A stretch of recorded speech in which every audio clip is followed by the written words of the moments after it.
ito yung guide natin para ma-activate yung Windows.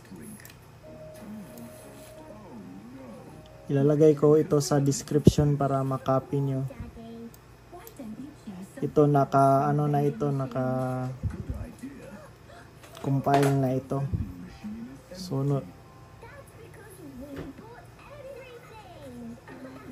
first open ka ng command prompt,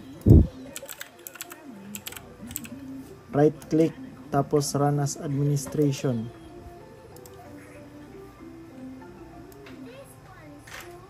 Tapos registry editory,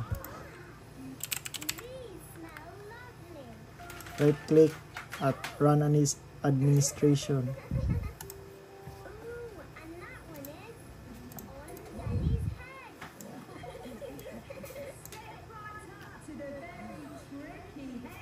Dito copy mo lang ito, tapos lagay sa registry editor. Hanapin mo yung paint desktop version, change the value 0 into 4, and okay. Tapos copy mo ito, update force, at paste mo dito sa command prompt. Makikita mo dito na may nakalagay na successfully. Tapos ito naman yung pangalawa, copy lang, tapos punta ulit sa registry editor, paste, hanapin mo yung start, then double click, change the value 3 into 4 again,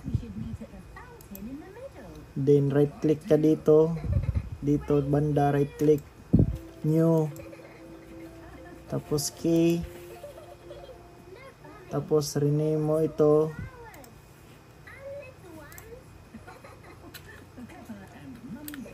KMS.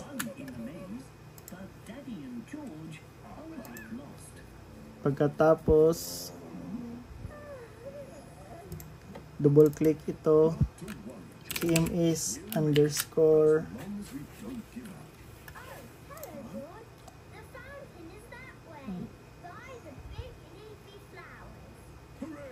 4. Pagkatapos GP update force dito naman sa command prompt.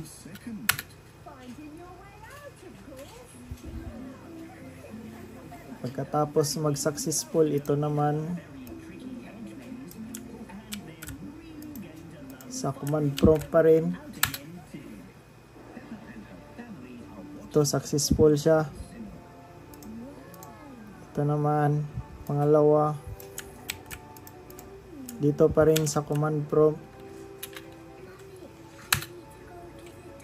successfully. Ito pangatlo.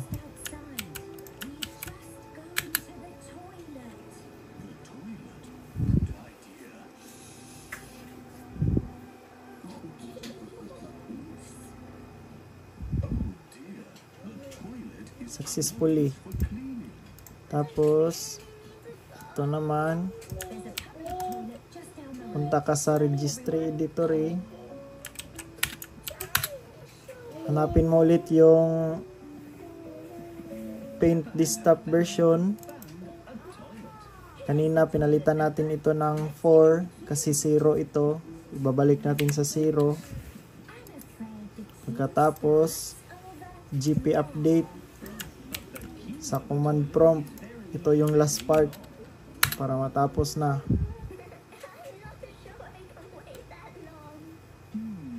Successful na. Tingnan natin kung na-activate na yung Windows. This PC, right click, properties.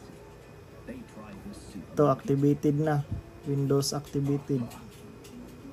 Kita natin dyan na okay na. Thank you guys. Thank you, idol.